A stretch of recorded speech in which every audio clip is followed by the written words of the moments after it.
Hello, love. So happy to be back with you.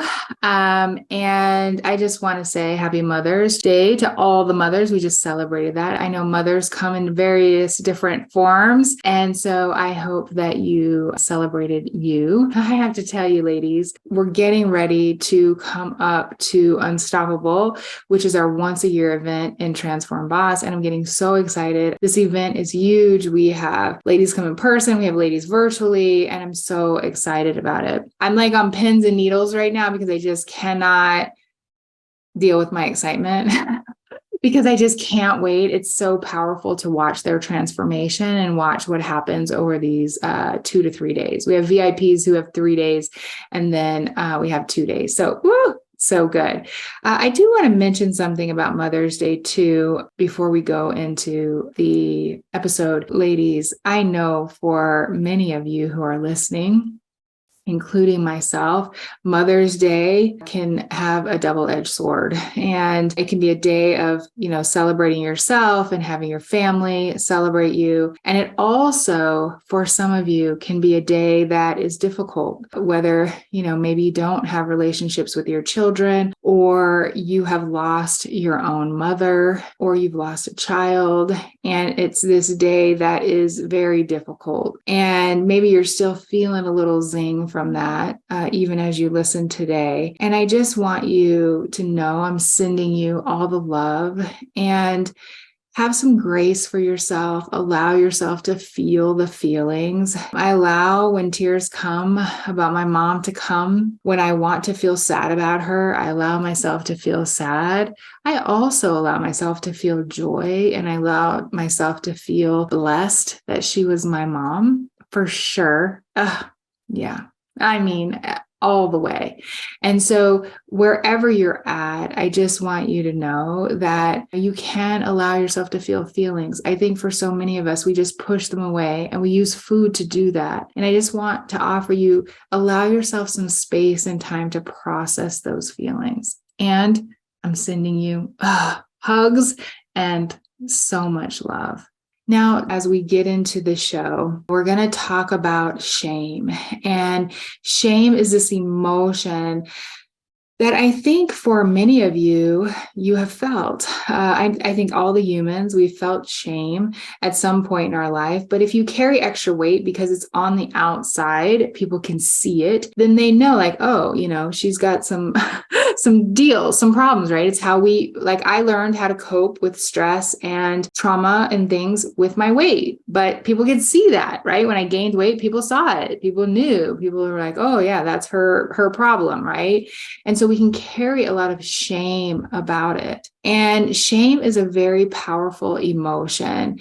And we will do anything not to feel shame. And what happens is that can keep us hiding and keep us very small. It can keep us from looking for a different way to, find a solution or doing the work because of shame. Now, I want to give you the definition of shame. And the definition is a painful feeling of humiliation or distress caused by the consciousness of wrong or foolish behavior. The definition even, I was like, the definition, I'm not even that crazy about it, right? This wrong or foolish behavior, because I think even the definition adds to the shame. Because when I think about me gaining weight, I don't think it was wrong. I don't think it was foolish. I think it was just a way that as a young child, or for some of you as an adult, that you learn how to cope. And so I say this because we have put so much, quote unquote, shame or wrongness or, all the things in gaining weight. And I want to start to take that away and also give you my take on shame and how to start to release some of it. Now, I want to give you a story. So many, many times in my life, when I was on the diet roller coaster, I went through the whole, I got to exercise, I got to go to the gyms, I got to hire a personal trainer. Every time I did, it was, some very thin and fit, nothing. I mean, nice people, right? But what happened was when I would go to the gym or the thing, I'd be in the gym, and the gym environment for me produced a lot of shame because I thought people were looking at me like, oh, she needs to be here.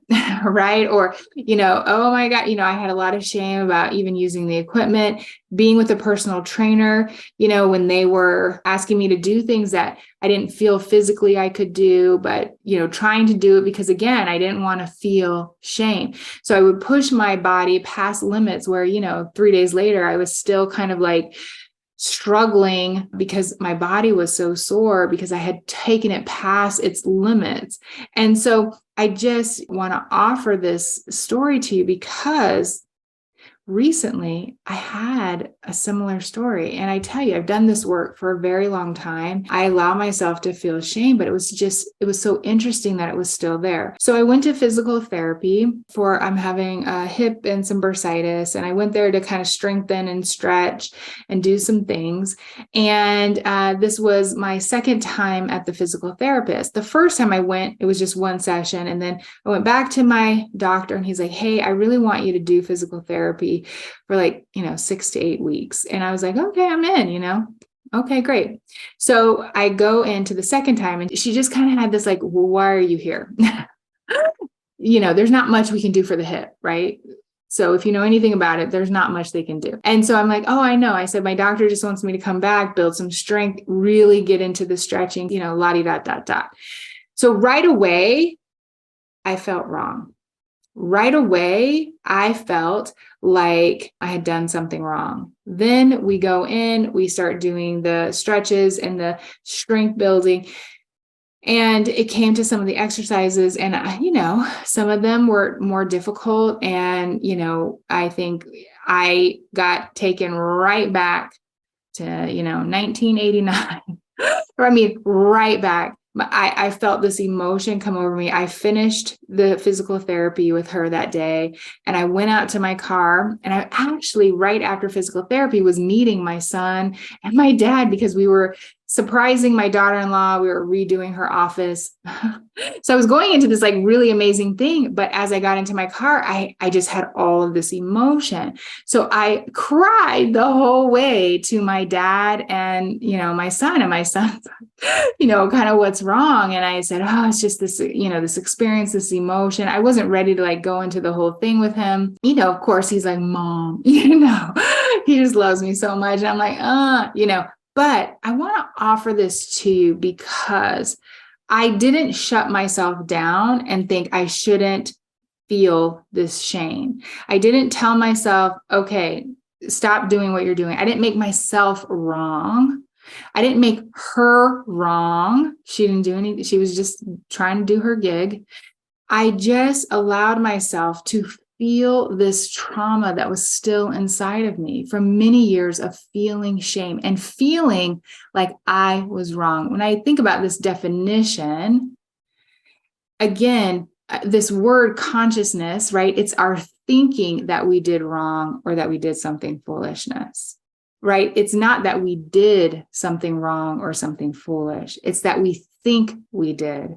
And so when we think we did, it causes the shame. So I felt like I was wrong. When I would go to those gyms, I felt like I had done something wrong by being overweight. Here I am, in a body that I love, that feels good, lost my weight, feeling amazing. And it still was living within my body because shame will come at different parts of your journey, at different pieces. And sometimes like that, it will surprise you. And you'll start to maybe think, oh my gosh, I'm not as far as long as I thought. You'll start to make yourself feel wrong. I don't want you to. I just want you to allow yourself to feel shame. I didn't need to go overeat. I didn't need to go run from it. I didn't need to clean myself up, to put on the appearance in front of my son and my dad. I just allowed myself to feel it, to cry, to release it. I've gone back, I don't know how many times now. I'm in my, fifth or sixth week, maybe now. I love her. She's great. She pushes me as she should, not too hard that I break, but she pushes me and I'm building strength and my hip does feel better because the bursitis is chilling a little bit. And so again, I could have shut down blamed her and never went back. I could have shut down, overate, and disconnected and not felt that feeling. Instead, I chose the third option of allowing myself to just feel it. It wasn't anyone's problem. Nothing had gone wrong. It was just old, trapped emotion that lived in my body. And it was from my thinking. Shame also, it just keeps us from feeling good about ourselves. It keeps us hiding, right? I can't tell you how often I felt so much shame about my body, about, all the things. And so it just kept me being small. It kept me doing, just the bare minimum. And I want to offer you that all your dreams, all your goals are on the other side of feeling really powerful negative emotions like shame. When you can just feel it, when you can feel it, doesn't feel good, right? Crying, it doesn't feel good, but you allow yourself to feel it. Amazing things can happen. I think in this business, I've made, a bazillion mistakes. I've had some shame about you should be smarter, you should be this, you should be that, blah, blah, blah, blah, all the things. And I just allow myself to feel it. While you're losing weight, you might carry some shame about how you look. And I just want to tell you, you're gorgeous. You're beautiful. I just need you to hear that. I know you might not believe it. I know you might be at a space where you're like, Shannon, I don't. That's all right, my love. I'm just here to tell you and remind you that it is possible for you to think that one day. Through this work, you can start to love the body that you're in right now, not when you lose the weight. Because if you don't start loving it now, you don't start paying attention to it now, you won't do it after you lose weight. It just never will be good enough. Shame also happens when we compare ourselves. I talked a little bit about this last week, but comparison, when we compare ourselves to others, it causes shame. So if you're around a thin person and you're overweight, you think again that you've done something wrong, that it is wrong for you to be overweight. I'm just here to tell you it's not wrong. It's not wrong. It's not wrong. You carrying extra weight does not make you wrong. It does not make you a bad person. It does not make you unworthy. That is just nonsense. Extra weight is just extra weight. That's all that it is, a little more juice on the body. And when you start to tell yourself, nothing is wrong with me, and you might say, but your immediate thought might be, but Shannon, other people, it doesn't matter what other people think. And then you're like, Shannon, I know that's hard for us, but at the end of the day, if you don't start to believe that, you have to do that work on yourself so that you can start to have some love and acceptance of your body. And I know that it is a journey. It has been a journey for me. And it just comes with one baby step at a time and starting to allow myself to feel feelings. Now, my take to overcome shame, this is it. Allow yourself to feel it. Allow yourself to feel it, the sensation, the vibration in your body. Then just have some love and grace for yourself, your body, and the journey that you're on. Give some appreciation, give some love to yourself, and redirect your brain and tell yourself, I'm enough. I'm enough. I'm worthy. I'm enough. And if you need to come back and re-listen and hear my voice telling you that, just do it. Just put my voice in your head. I'm enough. I'm worthy. And I am showing up for myself. And I tell you, it's the best. Look, shame's going to show up. It is. It is. It's going to show up. And you don't have to hold on to it, believe it, or let it derail you. And you don't have to compare yourself to others. You are unique. You are unique and beautiful. And, you just keep moving forward by 1, allowing yourself to feel the emotion. And then 2, allowing love and grace for yourself. You got this, my love. Now, next week, we're going to talk about the feeling of belonging and how it can show up and how it can also derail you. I know it can actually. I know I'm going to talk about it. So if you want to take this work deeper, come check out Transform Boss. It's my monthly membership. It's so good. Ladies, it's the best program out there. And I get to be your coach. I know, it's pretty fantastic. So go to jointransformboss.com and check it out. All right. Bye for now.